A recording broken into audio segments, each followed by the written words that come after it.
La politique, ce n'est pas seulement venir parler du mandat impératif. C'est aussi des faits de société. Où est en train d'aller le Cameroun? De plus en plus, on parle de l'insécurité, des microbes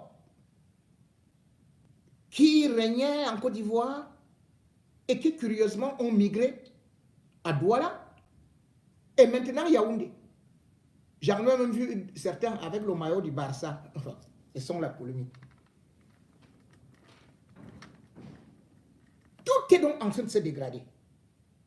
Mais pas que le phénomène des microbes. À Yaoundé, capitale poubelle. Mais même dans le sein de la famille, tout s'est dégradé parce qu'aujourd'hui, le Cameroun est l'un des pays où vous avez des hommes de droit, mais il n'y a pas de droit. D'ailleurs, quand on parle, on ne parle que du mandat impératif. Mais regardez les hommes de droit dans notre pays. Regardez notre justice. C'est de la pourriture. Un truc corrompu. Où on achète tout. Et où aujourd'hui les féminicides deviennent quelque chose de courant. Dans aucun pays au monde, on ne peut voir des hommes qui tuent les femmes, qu'elles soient leurs épouses, leurs amantes. Les hommes n'ont pas le droit de donner la mort de cette façon. Mais le problème, c'est que la jurisprudence nous a montré que quand on donne la mort à sa femme, quand on la tabasse, quand on la dissèque, la dépièce, il suffit tout simplement d'avoir 52 000 francs de caution. Parce que le reste, vous négociez avec les juges dans leur robe noire, vous glissez 2 millions, 3 millions et vous êtes en liberté. Nous sommes donc là pendant qu'on parle d'une élection présidentielle. La société camerounaise est en train de s'ensauvager de façon terrible. Le monde entier se pose des questions. Mais les femmes et les jeunes sont-ils devenus des cibles du régime Biya? Oui, quand on voit l'impunité qui y règne, la dépravation des mœurs, c'est encore quelque chose de très grave. On laisse tout passer, comme des lettres à la poste. Le petit Matisse, d'ailleurs, il a fallu de la mobilisation de la foule pour qu'on puisse enfin mettre l'auteur à Kondengui. Après plusieurs tours entre commissariat, procureur et tout, parce qu'on voulait le laisser.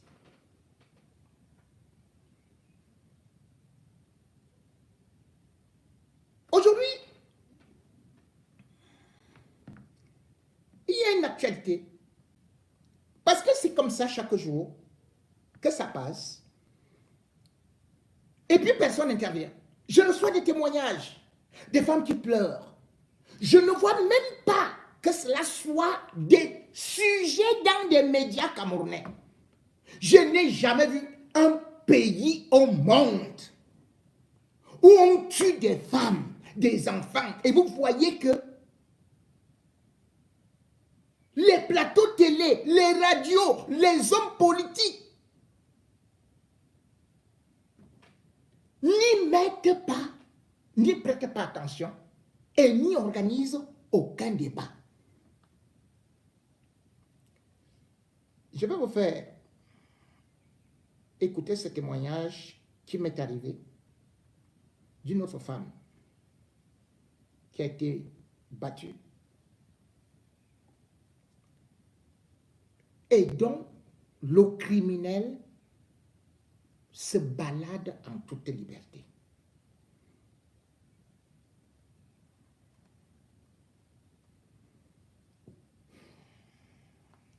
J'aime ça.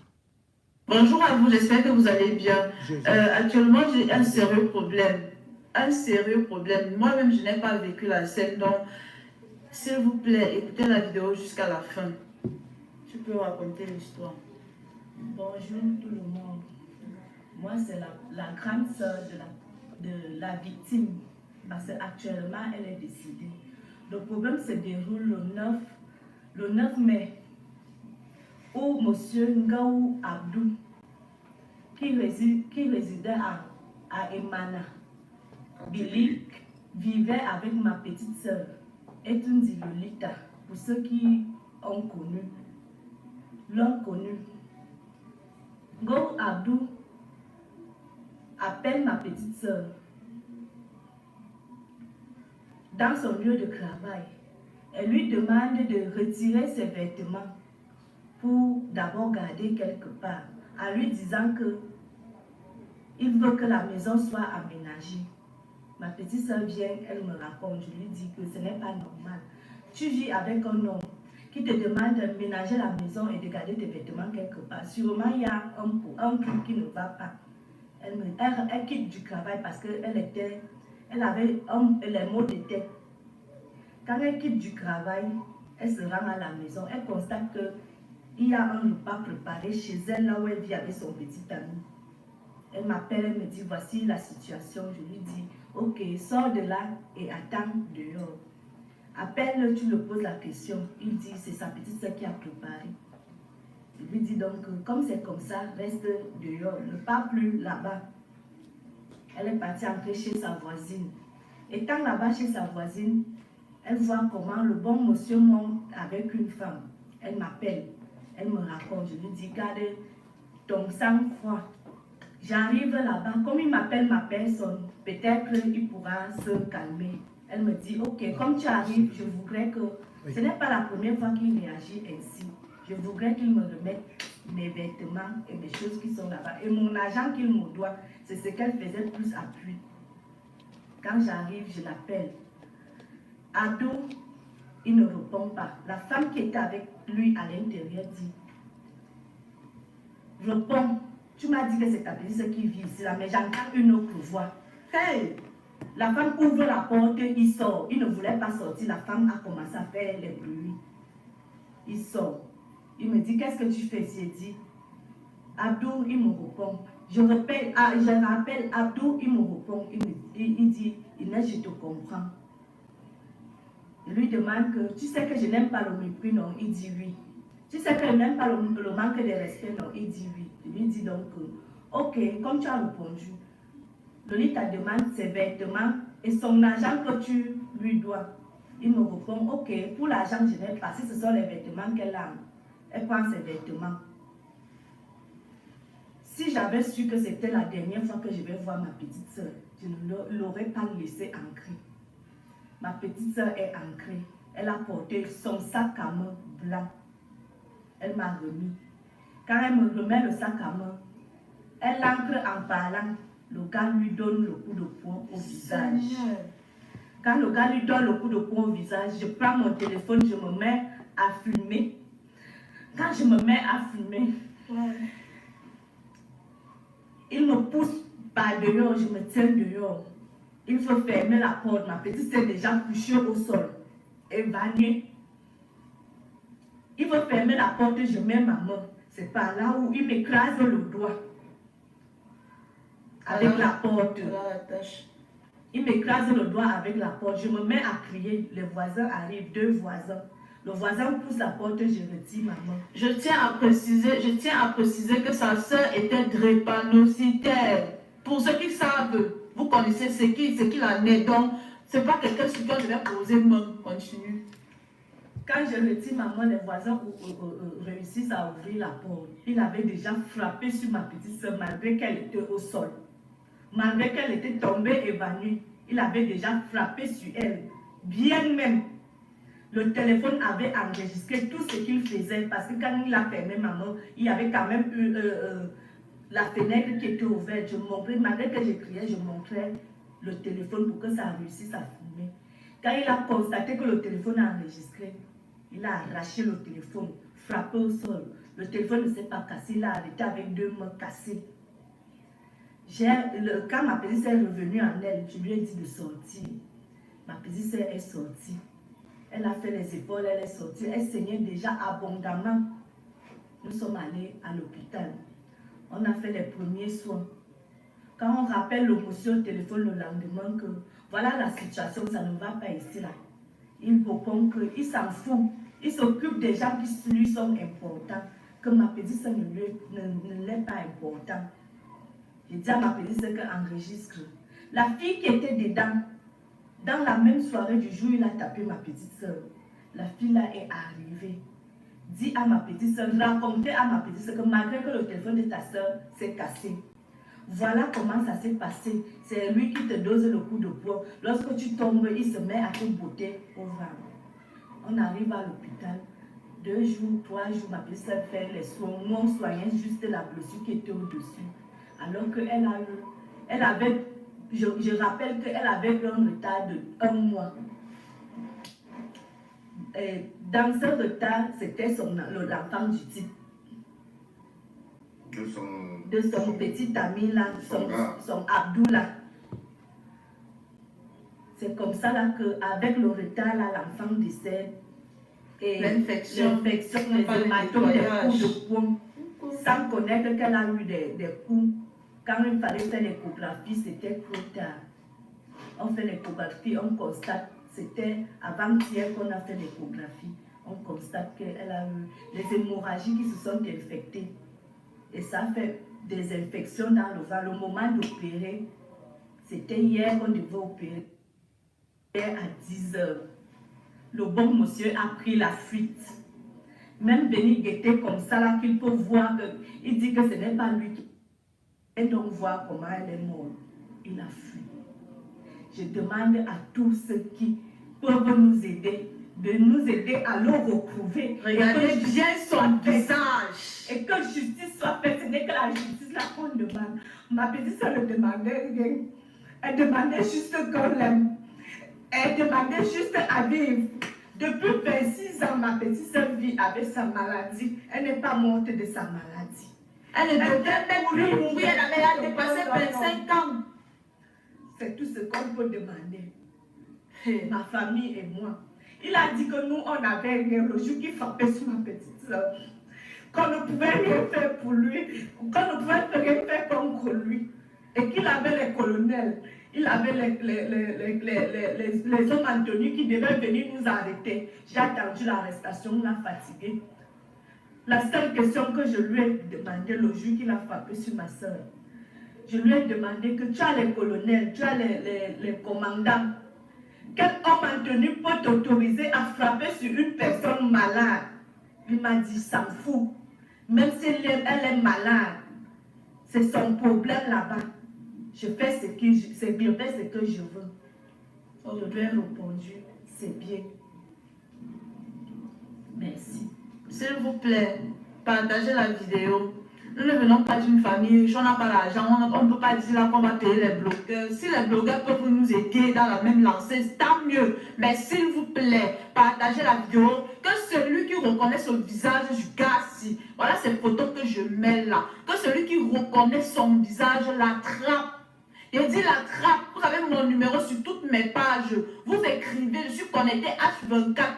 Vous écrivez, le gars a fui avec la complicité de sa mère, parce qu'on veut dire que sa mère est complice. Dès qu'ils ont appris que Marcel est décédé, il a pris ses pieds, il est parti. Et sa mère dit qu'il est parti, où c'est où, au village, c'est où? C'est un gars Bamoun. Donc il doit être à Fumban. Si à Fumban, on tolère les crimes, qu'on le laisse, qu'on lui laisse là-bas. Mais comme je sais que ce n'est pas le cas, livrons-le nous. Tu ne peux pas te cacher. Tu dis que tu ne l'as pas. Ok, viens donc raconter comment les faits se sont passés. Si ta propre copine raconte que c'est toi-même. Et il y a les preuves, il y a les témoins. Puisque ma soeur, il y a les preuves. Tous les ans. Mesdames et messieurs, vous voyez jusqu'où le désespoir peut amener. Ces femmes demandent maintenant aux populations camerounaises de capturer un assassin. Pourquoi faire? Qui va poursuivre ce monsieur? Ça fait des jours que j'ai reçu cette vidéo. J'ai demandé où se trouve. Personne ne le recherche. Personne ne s'occupe. Non, l'autre, elle est morte. Vraiment, il y a beaucoup de choses à faire. Vraiment, monsieur Jipo de Mingono, il faut savoir que c'est bon, de toutes les façons, beaucoup de gens. Mais c'est incroyable. Donc le peuple aujourd'hui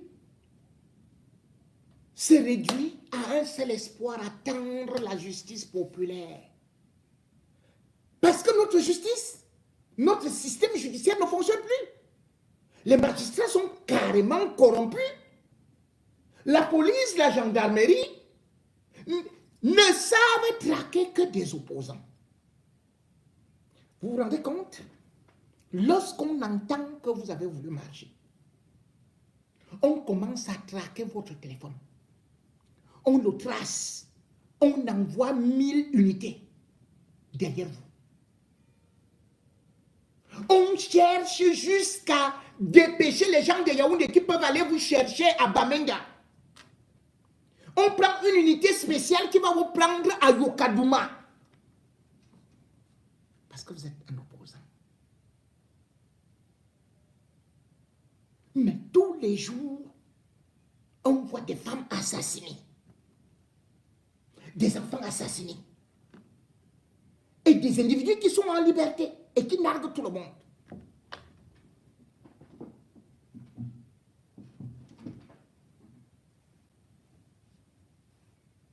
Dans quel pays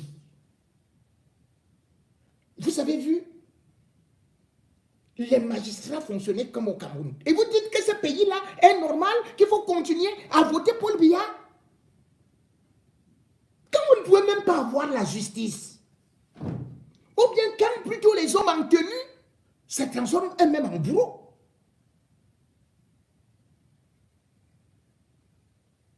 Ils tirent sur des femmes, ils battent les femmes, après ils sont en liberté. Les hommes en tenue aujourd'hui, vous pouvez les recruter. On a vu Mbondayo recruter des hommes en tenue pour enlever des gens, aller les tabasser, aller les enchaîner, aller repasser leur corps, comme son ami Amougou Belinga. Mais qu'est-ce qui est arrivé? Il reste directeur du cabinet civil. Dans quel pays vous pouvez voir ça? Mais le pire, c'est que les grands criminels sont les plus protégés, même en prison. Même quand ils sont là-bas. Ils ont tous les droits. C'est eux qui dictent la loi. Ils sortent quand ils veulent. Vont dormir chez eux. Font entrer des femmes. Font entrer des visiteurs.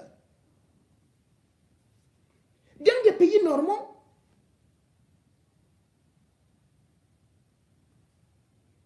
une affaire comme celle de Martinez Zogo devrait déjà connaître une solution. Mais jusque-là, on tourne en rond pour attendre l'élection présidentielle. Après l'élection présidentielle, à peu près comme ce qui s'est passé au Gabon, où on a vu Ali Bongo être libéré par Oligui Nguema. C'est comme ça que les Mbondayo également vont vous dire que Amougou Belinga est déjà libre, sans avoir comparu.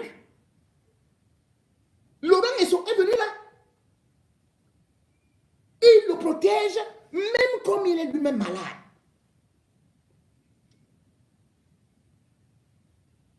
Dans quel pays on a vu George Floyd? On a vu, lorsque cela est arrivé, qu'un policier a juste posé le genou sur lui. Tous les matchs de football en Europe et à travers le monde, les joueurs faisaient ça. En signe de protestation. Ils exécutaient, mettaient un genou par terre. pendant des mois, voire toute une année. George Floyd a été condamné. Même les joueurs camerounais le faisaient. Mais regardez l'affaire Martinez-Zogo. Aucun joueur camerounais n'a mis RIP. Aucun.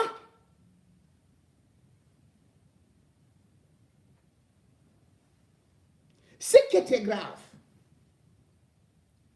c'est que le gang des assassins de Martinez-Zogo, ils sont inculpés.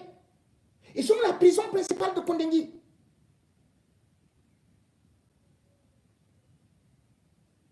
Mais, étant là-bas, ils font la promotion à travers leurs médias de la campagne de Paul Biya. C'est-à-dire que Vision 4,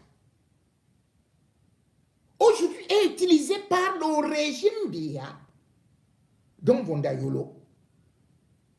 On a fait sortir Bruno Bidjan pour venir faire la campagne de Paul Biya.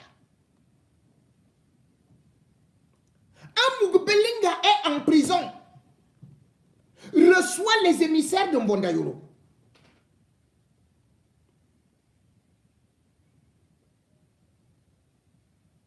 En prison. Mais ce qui est beaucoup plus grave,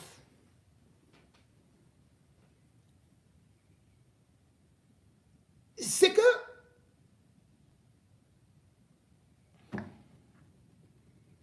je ne sais même pas par où commencer.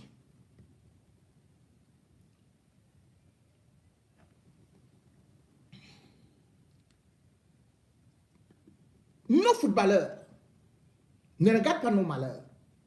Bref, nos grands sportifs.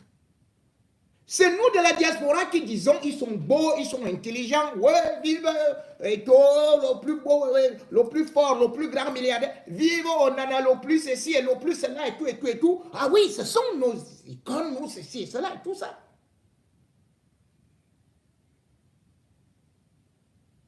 Mais les valeurs sont où? Est-ce que vous vous rendez compte que mardi, à 23 h, le gardien des Lions indomptables du Cameroun, Andro Nana, le gardien de Manchester, est-ce que vous vous rendez compte qu'il est allé à la prison principale de Kondengui avec la bénédiction de Mbondayolo à 23 h? On a ouvert les portes pour que Andro Nana aille voir Amoug Belinga.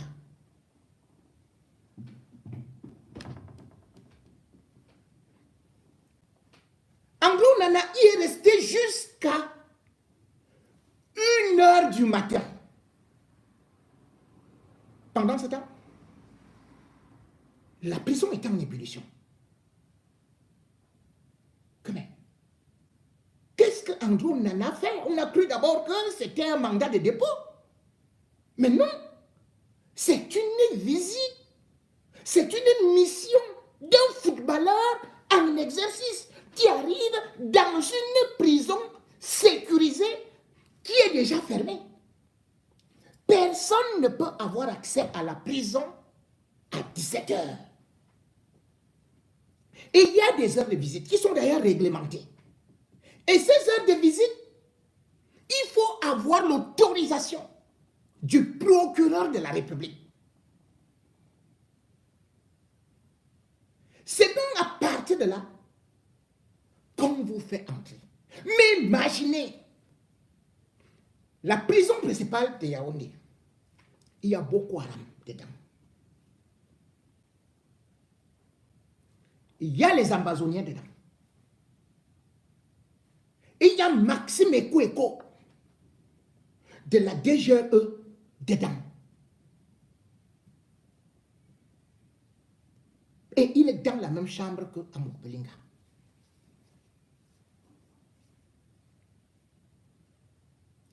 Imaginez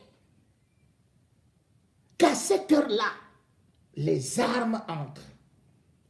Imaginez qu'à cette heure-là, on organise une évasion.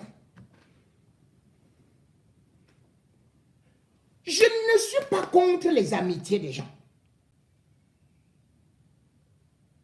Samuel Eto'o est l'ami de qui là? De Mvondayolo en même temps. Et d'Oswald Baboké. C'est là où je ne comprends pas. Comme, ces gens, ils sont même comment?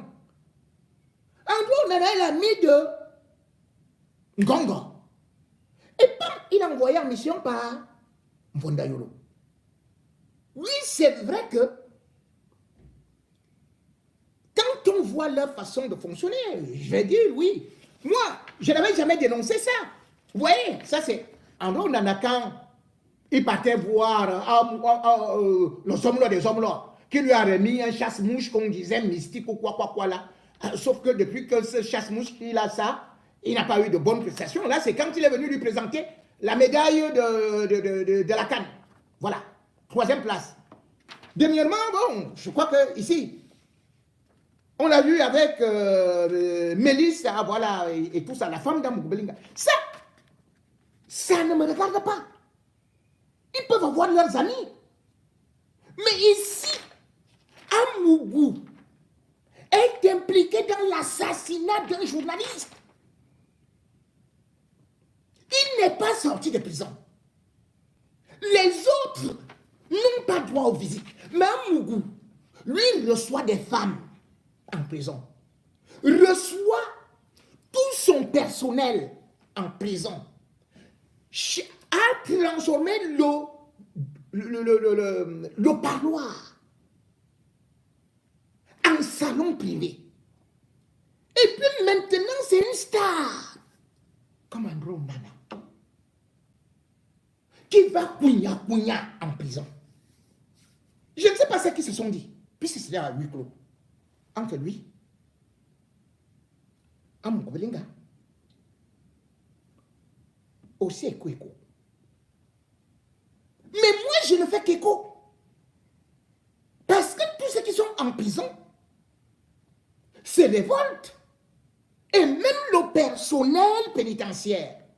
Andrew Nana vient de finir une saison éprouvante. Ça, tout le monde le sait. Avec Manchester United, qui n'a pas gagné. Et d'ailleurs, j'ai vu le sélectionneur dire que Marc Brice, dire que, voilà, Andrew Nana voulait venir, puis il lui a dit finalement qu'il était épuisé, qu'il voulait se reposer. Mais il arrive à Yaoundé.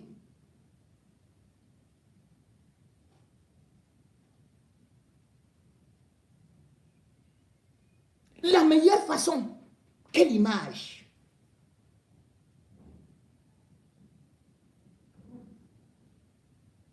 Quelle image? Et le pire, comme je le dis, c'est que c'est après qu'ils viendront pleurer. Les gens qui vous utilisent là, Ngongo était l'ami comme ça de Samuel Eto'o. Aujourd'hui, ils sont devenus des ennemis.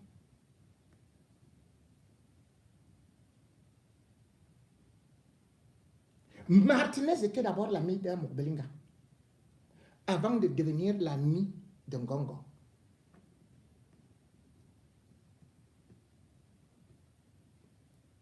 Belinga Mvondayolo, on dit, voici un traître.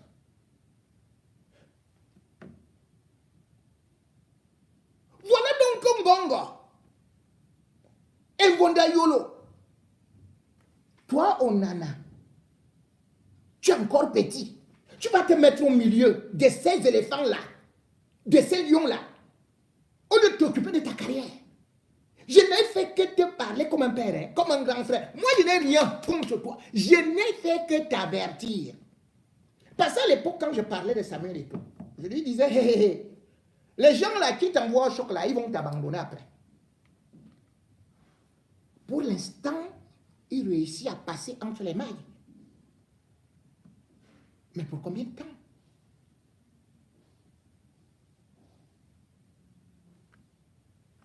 Allez voir Mélissa, allez assister Mélissa, allez faire ceci et cela. C'est normal.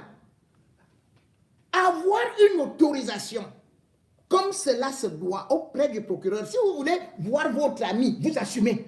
Mais en plein jour, comme tout le monde, il n'y a jamais eu de passe-droit. Je n'ai jamais appris que Lionel Messi, Cristiano Ronaldo sont allés rendre visite à un supposé criminel en prison. Même Dani Alves n'avait tué personne. Il était accusé de viol, même comme ça a été. Il a été relaxé pour que non, ça n'a jamais été prouvé. Mais je n'ai vu aucun de ses coéquipiers, aucun de ses amis aller se mouiller en prison.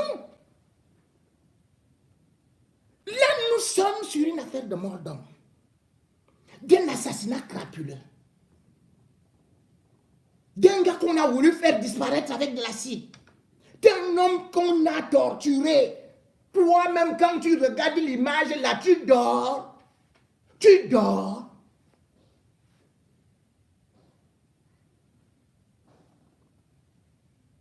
Bon.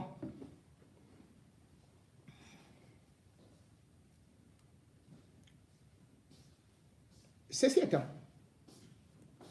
est-il donc le seul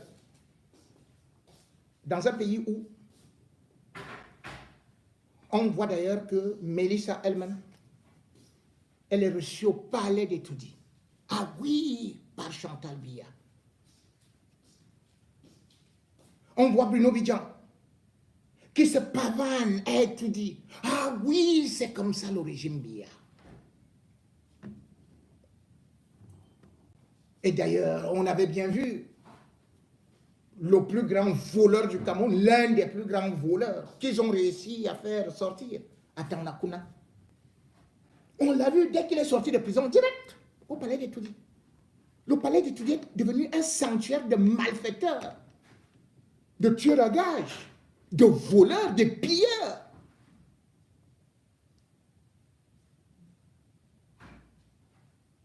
Pourquoi? Parce que cette impunité, parce qu'il n'y a pas d'exemplarité. L'exemplarité, on dit toujours que ça vient d'en haut. Mais lorsque vous regardez ce qui se passe en haut, actuellement au Cameroun, mais vous allez avoir des nausées. Parce que vous allez voir que la fille du chef de l'État, Brenda Biya, est celle qui commet plus de dégâts, qui n'est pas poursuivie, qui piétine les lois et qui vient d'être condamnée. Qu'à cela ne tienne, elle ne fait que se vanter avec une aisance incroyable. Et d'ailleurs, je vous avais lu un message de sa maman qui disait qu'elle est la plus gentille et personne ne doit parler d'elle. Elle est la fille que machin et tout et tout et tout. Et que leur famille a toujours beaucoup fait pour le Cameroun. Alors que c'est elle, plutôt, qui se sert dans les caisses du Cameroun. C'est elle qui invite les Mélissa et toutes les autres filles qu'on voit là, qui ont des mains sales. Les filles qui ont été trempées dans l'assassinat de Brian Fombor. Ce sont là-bas les copines de Brenda. Brenda aujourd'hui est l'incarnation de ce qu'on appelle, de ce que son propre père disait que les affaires là, la chose là. Elle est devenue leader de ça. Et on comprend aujourd'hui pourquoi est-ce que au Cameroun, on voit justement des personnalités se mettre aussi à nous dire même à la télé qu'il faut légaliser jusqu'à l'inceste. C'est que le Cameroun est pourri. Le Cameroun est perdu. Nous sommes désormais dans Sodome et Gomorrhe.